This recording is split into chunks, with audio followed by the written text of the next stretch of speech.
Hello, Ryan here, aka Mac, and welcome. So Alpha 3.12 is just a little over 1 month away, and recently the roadmap column for 3.12 has grown significantly with new incoming features. So today, let us go through what features are coming for the end of the year patch. As always, a huge thank you to all of my patrons and channel members who make these videos possible. In particular to my latest patron, Critter, thank you so much for the support. All of the links are in the description below. So the fourth quarter patch usually comes just before the holidays, around the 20th or the 21st of December. The current roadmap we have has really expanded over the last few weeks, and although there is still time for things to shift, it is really shaping up to be a pretty exciting patch. But with all these new additions, it is easy to forget exactly what is coming, so let me break down what we will be getting for the end of the year build. So firstly, the Stanton System is going to be quite different with a couple of pretty large visual updates. The first one and the most recent addition is the planetary improvements. Now it's hard to say exactly how impressive these improvements will be, but it will up the detail of the planets and moons while tying into the climate data, making the landscape more natural and believable, but also it introduces some new assets to the biome packs. What these will include, I have no idea, but I am eager to find out. They're also updating any remaining geology assets to the organic shader to utilize the latest features, which usually refers to rocks and other natural items dotted around the planets. Now the planets and moons do look pretty phenomenal already, but there are areas that are lacking in visual fidelity, so let's hope that this will affect these areas and change them and make them look a little bit better.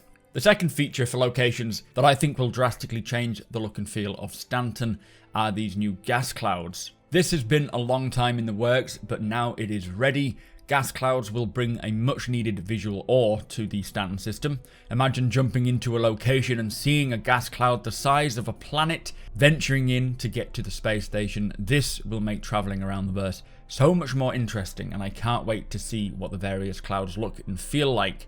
Not to mention we will have parent and child gas clouds ranging in size and variation. Hopefully all of this will reduce the visual fatigue. So one of the big updates coming to Alpha 3.12, and one that I am probably most looking forward to, is the refining gameplay additions. And this includes the refinery decks and associated gameplay. When we got the cargo decks, they looked cool, of course, but unfortunately they didn't serve any actual gameplay to us for the 3.11 release. Cargo decks are obviously important locations, just not for Alpha 3.11, which is why refinery decks in 3.12 are going to be better. Not only do they include the actual tangible gameplay and the introduction of a much needed new mechanic, they finally connect to other mechanics to create Star Citizen's first full gameplay loop of mining, refining and trading, a very important loop for the economy. Now we've seen generally how the refining process will work, and for Tier 0, so its first implementation, it looks as though it's going to be pretty involving and require some working out. Just like any other mechanic in Star Citizen, it is going to be skill based, offering many options and choices, allowing players to make the wrong decisions. It'll also be nice to finally have something that can be going on in the background which doesn't require active participation, which I know sounds a little strange, but setting these refining jobs going and then heading off to restock, grab a drink or some food, or take part in some other activity while you wait for your money to refine will be a nice feeling, especially getting that completion ping to go and pick it up and then transport it to sell later on for more. Now I expect these refineries to be hives of activity, watching miners and haulers coming and going, hopefully requiring escorts as well. I'm really excited to see these refinery decks, and seeing just how much we can make from refined ores over the raw materials will be quite interesting. Even if it's not final and as hands-on and physicalized as we would like, I do hope though it gives us reason to mine other minerals than just the usual ones we stick to, but I'm very excited to get this into 3.12. So one final word on refining. We have heard of an upcoming vehicle called the Nomad, which is slated to be a solo refinery ship. If this is true, and it's coming to 3.12 or even 3.11.1 during the Intergalactic Aerospace Expo, it will bring a new ship profession that I think many people will really appreciate. Even those with no interest in mining may have some interest in refining, so let's hope that we get some official information on the Nomad from Consolidated Outland soon. Sticking with the mining theme, we have seen some updates to the mining UI which will make the process so much better and more informative.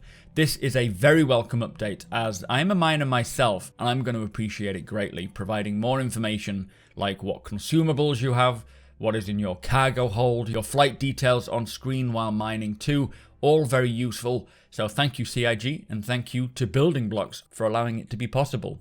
So if mining is not your cup of tea and you prefer something a little bit more explosive, Alpha 3.12 has got something for you as well. With the removal of green zones in Alpha 3.11, this gave CIG the ability to properly test the UEE AI NPC ability to fly and protect the citizens and civilians of the verse, something that is vital for shaping the player's experience in Squadron 42 as well.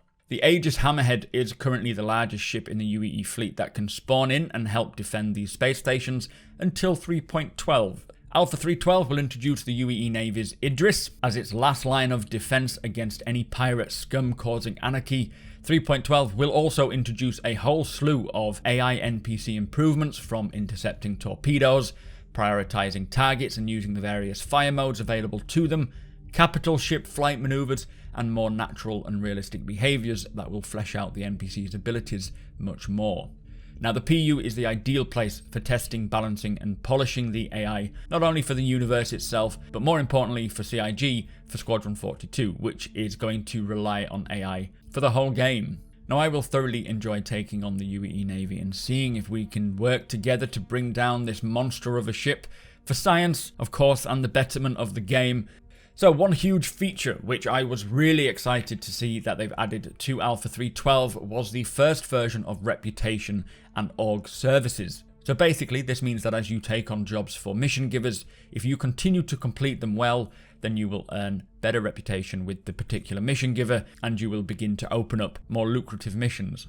On the other hand, if you fail to complete these missions, then you will lose reputation and eventually no longer be offered missions for a little while. Now this won't be as black and white as that, and there are going to be varying responses and outcomes, but ultimately it's the beginning of this very important system that will play a huge part in the verse, as your reputation with every NPC, organization and even players will have major advantages or drawbacks whenever you venture into the verse.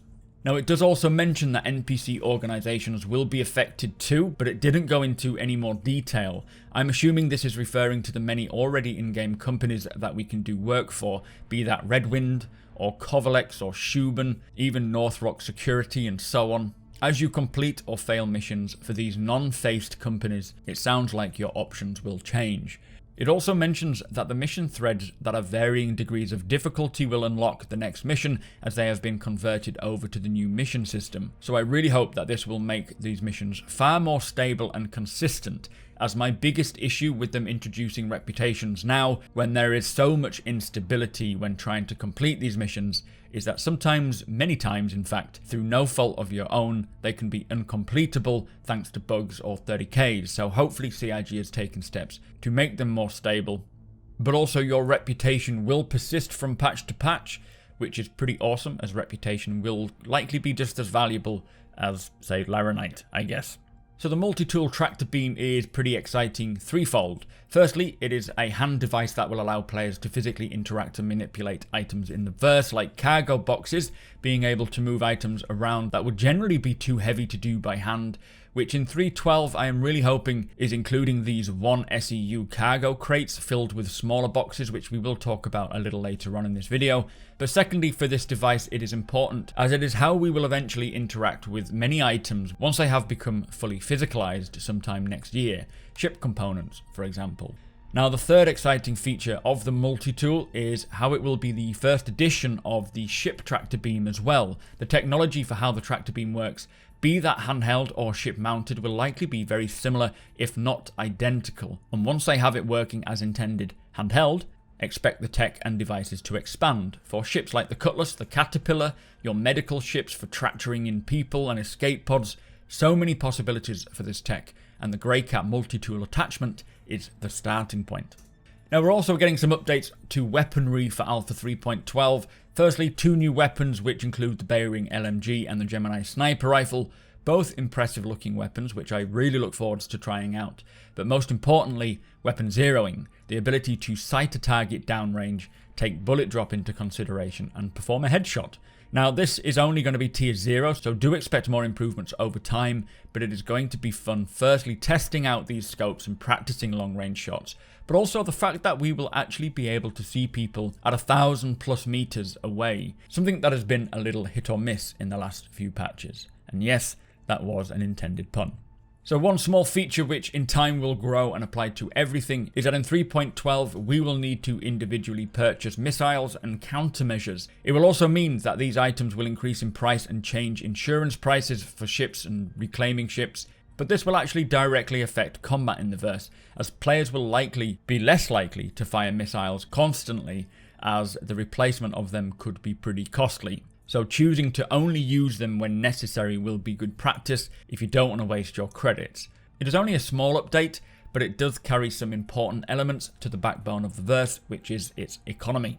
So for ships in 3.12, it does look pretty empty. The Talon and the Shrike are making great progress, and with the improvements to missiles and countermeasure gameplay, they should actually be pretty useful in game, in particular the Shrike. But I still expect to see some new additions that we may not know about yet.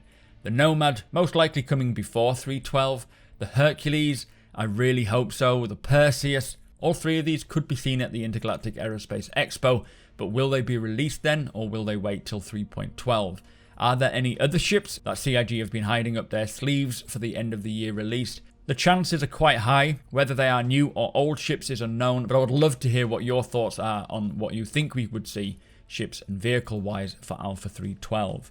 So finally, what would I like and what would I hope to see? Now, everything that I speak about in this next section is not confirmed for Alpha 3.12, but is high on their priority list for implementing as soon as possible to improve on already in-game features.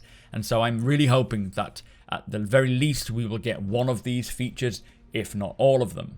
Cargo hauling, bounty hunting, and piracy, all systems that CIG are focused on improving and developing in the short term, taking what we have now and developing them, polishing them, and balancing them to be more fleshed out as soon as possible.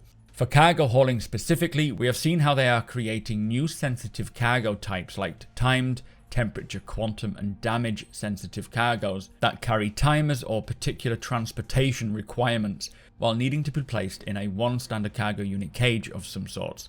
We have also heard that they are rebuilding all the previous cargo delivery missions into the game to use the more up-to-date systems and services that should make them function better. They started by stripping all the delivery missions out and begun with a simple multi-stage box delivery, which they say is reminiscent of a postal delivery service, so hopefully for 3.12 they have built on that further to include more. With the tractor beam included in 3.12, I can see us moving these 1 SEU cargo crates around our holds while completing the deliveries, so my fingers are crossed that all us haulers get that as an option. One of the more exciting mechanics that I was really happy to hear CIG have focused on improving in the short term was bounty hunting.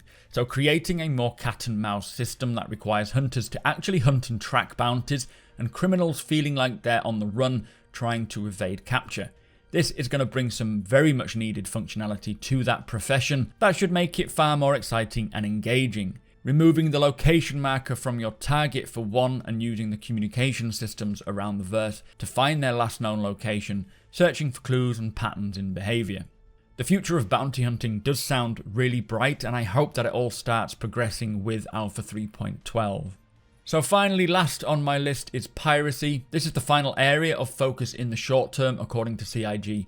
How they will go about improving piracy, I don't know. Obviously, improvements to bounty hunting will help, as players with bounties on their heads won't just be glowing beacons, providing more chance of escape and evasion. But I guess if players are transporting these 1 SEU cargo boxes with valuable items, being able to steal them using a tractor beam could be a valid option. Other than that, I'm not really sure what CIG plan to do in way of piracy improvements, but it is high on their list for improvements, so let us hope 3.12 sees some more for pirates out there. So that is my rundown of the Alpha 3.12 patch. It is shaping up to be a really exciting patch for the end of the year. I would expect to see some more cards moved, less likely to be removed, but still possible, or even added to, as I don't think CIG are quite done yet, especially in the ships and vehicles section.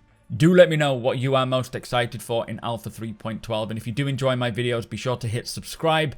We will also be giving away a Star Runner as soon as they're available to purchase. Tick that notification bell if you want to be notified when my videos go live, And if you can do me a big favor, hit that thumbs up. Really helps the channel out. Also, if you want to talk more about 312 or Star Citizen in general, you are all more than welcome over on my Twitch channel if you follow the link to twitch.tv/supermacbrothers Ryan. Thank you again to my patrons and channel members. Thank you for watching, and I'll see you next time.